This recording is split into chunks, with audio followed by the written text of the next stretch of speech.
come again, sir? You're lying! Impeachment trial ng yumaong Chief Justice Corona. December 13 final, isang linggo bago nag-recess ang Senado, hindi lamang 3 araw, isang linggo. Pero hindi nag-trial ang Senado. Nag-trial matapos ang recess ng Pasko at New Year at tinawag yung pagdinig ng January na makalipas ang humigit kumulang 1 buwan. Bakit ko iibahin ang pagtrato dito sa impeachment complaint na ito? Hindi ito espesyal, hindi ito kakaiba. Ang tingin dapat namin dito, ordinaryong impeachment complaint lamang laban sa isang impeachable officer. Pare-pareho lamang silang impeachable officer sa pananaw namin. Presidente man, Vice Presidente, Ombudsman, Chief Justice o ibang impeachable officer. Walang dahilan para mag-iba kami ng pagtrato dito. Baka mapagbintangan pa kami o maakusahan na iniiba ito dahil espesyal ito, dahil mas dinidiinan at minamadali namin ito. Ordinaryo lamang ang pagtrato namin dito, pinakamagandang ebidensya at batayan na kami magiging patas para dito. Parang nakumbinsi ka naman, hindi pa diba tumatawag kayo? Sabi po ni Kong Luis, na hindi naman daw sa pinapadali kayo, pero he will raise to the House Constitution the possibility to do the SC para mas malagal. Sabi niya, hindi daw dahilan na ay mag-election kasi hindi ko. Karapatan nila yon, ginagalang ko yon, pero pwede bang sagutin na rin muna niya sa kumaari? Bakit nila inupuan ng 2 buwan ito? 2 buwang nakabinbin ang 3 impeachment complaints sa Senado at sa Kongreso. Ang kailangan lamang naman gawin, ipadala yan sa Speaker para ma-agenda ng Speaker yan. Magkatabi ang opisina nilang 2. Pero hindi yun ginawa sa loob ng 2 buwan. Tapos kami gusto sa loob ng 2 oras magawa yun. Sa loob ng ilang araw magawa yun. Kung tila hindi sila nagmadali, anong pinaguhugutan at saan sila nanggagaling para madaliin kami ngayon? Hindi naman niya kailangan sagutin talaga kung gusto lang niya. Para lang maliwanagan din ako.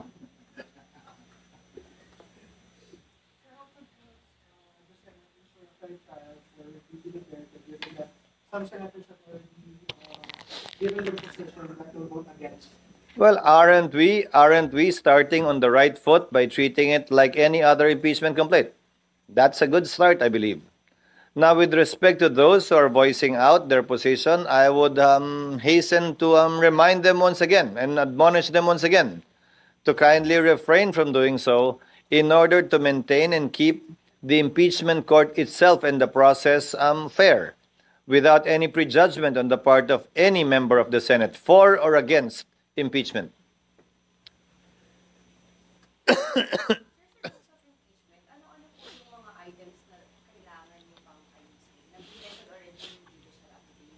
Yung pre-trial briefs na isasubmit, yung halimbawa para hindi mag-aksaya ng panahon, yung pag-otorisa sa presiding officer kung nanaisin nila, na gawin lahat ng mga kailangan gawin to take proper order of the subject of impeachment, kabilang na ang pagpapasagot sa nasasakdal, ang pagpapayag ng pre-trial briefs na maisagawa na, upang sa gayon pagpasok ng bagong Senado ng 20th Senate ay talagang dire-diretso na sa trial at wala nang pag-aantala pa na kailangan nating antabayanan at intayin. So, pag nakapag-trial na, ano yung timeline, I mean, yung period na pwede yung matapos? With pre-trial briefs and with judicial affidavits, I think in 2 to 3 months the Senate can do it. If we can hold trial for 4 times a week, 4 days a week, of 5 to 6 hours each, I think that would be sufficient. Basing it on the completed trial of then Chief Justice Corona. Yung pa lamang naman kasi ang natapos natin, di ba, na impeachment trial. Yung iba hindi naman natuloy o hindi natapos. Ano pa yung magiging question kung tatawid ng 20th po?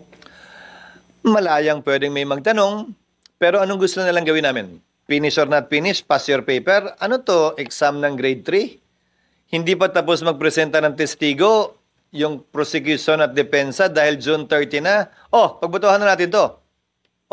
Dismiss na natin to. Ganon? Hindi naman siguro yun ang intensyon ng saligang batas. Ang intensyon marahil, dapat dumating sa punto, ang kaso ay matatapos, mareresolbahan at pagpapasahan. Hindi yung bitin-bitin palagi. Pangalawa, Nabigay ko na sa inyo yung example o halimbawa ng mga collegial courts dahil ito ay hindi trabaho ng legislation. Ito ay trabaho ng isang impeachment court. So hinalintulad ko na yan sa Court of Appeals, sa Supreme Court, sandigan bayan ng mga collegial courts. Kahit nga sa ordinaryong RTC, nagpalit ng judge, tuloy naman yung kaso Bibigyan ko kayo ng isa pang halimbawa. Yung SET, yung mga kaso sa Senate Electoral Tribunal, tumatawid ito ng susunod na Kongreso. Bagaman nagpalit ang mga maestrado ng Korte Suprema sa SET, bagaman nagpalit ang membership ng Senado dahil tumawid sa panibagong Kongreso, tumutuloy-tuloy din ang kaso doon at hindi kailangan i-dismiss dahil lamang pumasok ang panibago na namang Kongreso. Maging ganun pa man, ito ang unang beses na mangyayari ito. May karapatan sino man mag-question ito. Pero tulad ng sinabi ko, hanggat walang TRO ang Korte Suprema, gagawin namin kung ano ang tingin naming tama kaugnay sa paglilitis na ito. Pero consider nyo na dun sa butuin yung rules tama ganito Pwede, pero hindi naman na kailangan i-specify yon. Dahil halimbawa, kapag ka-inotorisa ang presiding officer na nagkataon ay ako na hindi pa matatapos ang termino ko ng June 30, kung i-autorisa ako na gumawa ng mga ilang order at bagay before or prior to trial, kaugnay ng judicial affidavits, pre-trial brief, edi effectively tumawid na po yun ng June 30 dahil ang termino ko'y matatapos pa sa 2028. At sangayon din sa rules ng Senado, magpapatuloy na tagapangulo ang sino man nakaupong tagapangulo ng Senado hanggat hindi nahahalal ang kanyang kapalit sa susunod man na Kongreso o sa loob ng parehong Kongreso. With the senators already furnished the complaint and sabi ko Hindi. Ako nga, hindi ko pa nababasa They will be given time to read. They will be given time to review it. We will be sending them a draft of the rules, proposed rules for their review too. Para pagdating ng June 2, wala nang, hindi ko pa nababasa, I need more time to read. Wala nang gano'n. Sapat na panahon na to para mapag-aralan nila lahat ng dapat at kailangan at pwedeng tingnan at pag-aralan. kayo sa drafting ng rules? Hopefully in the next 2 weeks, matapos namin yun, yung draft. And then we'll get opinions from various sectors, the academe, para mabuo namin ito ng may buong tapang at kumpiyansa na sapat na yon. Senate legal team mo na yung gagawa, mag-draft na. Yes.